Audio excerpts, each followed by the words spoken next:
আপনাদের কার কেমন লাগে জানি না, তবে আমার কিন্তু দুপুরে লাঞ্চ করার পর এই রকম এক কাপ চা না হলে মনে হয় পুরো দিনটাই মাটি হয়ে যায়।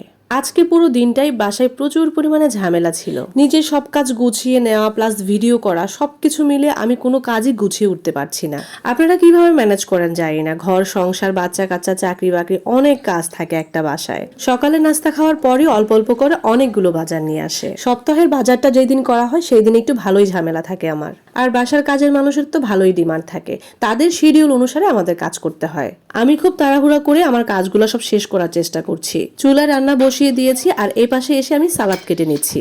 যতই তাড়াহুড়া করে কাজ করি না কেন, আমি ভিডিও করতে গেলে আসলে খুব তাড়াহুড়া করে কাজ করা যায় না। আমার মতো ফাঁকিবাজ মনে হয় আর খুঁজে পাওয়া যাবে না। আলাদা করে গাজরটা কাটতে টাইম লাগবে, এই জন্য আমি পাতিলের উপরেই গাজরটা গ্রেট করে নিচ্ছি। বিকালে একটু বাইরে যেতে হবে, এজন্য একটু তাড়াহুড়া করে কাজ করছিলাম।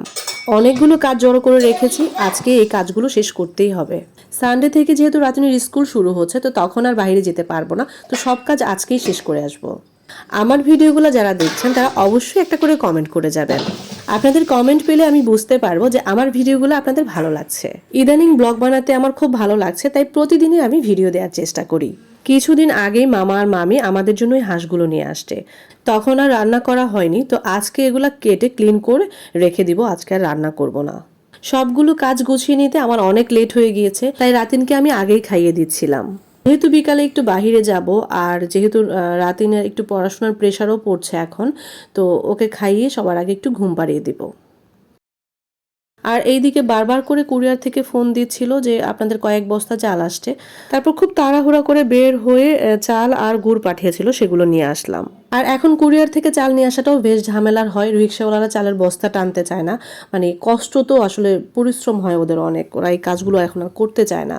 এটা হচ্ছে গুড়ের বক্স, এইটাতে করে ভাই আর ভাবি যশোর থেকে অনেকগুলো গুড় পাঠিয়েছে।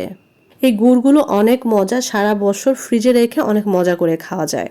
আমার বাসার সবাই খুব গুড় পছন্দ করে, তো গুড় নিয়ে আসার সাথে সাথেই আমার রুটি করা ছিল, রুটি আর গুড় দিয়ে সবাই গরম গরম রুটি করে দিয়েছিলাম।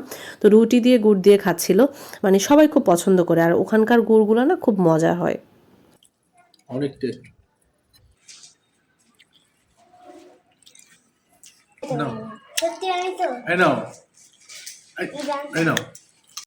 তোমার ড্রয়িংটা দেখাও,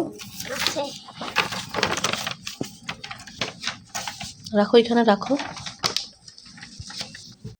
আমার ভিডিওগুলো ভালো লাগলে অবশ্যই ফলো বাটনে ক্লিক করে রাখবেন। এটা ছিল আজকে সারাদিনের আমার ছোট্ট একটা ব্লগ। আমার ছোট্ট এই ব্লগটা আজকের মতো এখানেই শেষ করছি। আল্লাহ হাফেজ।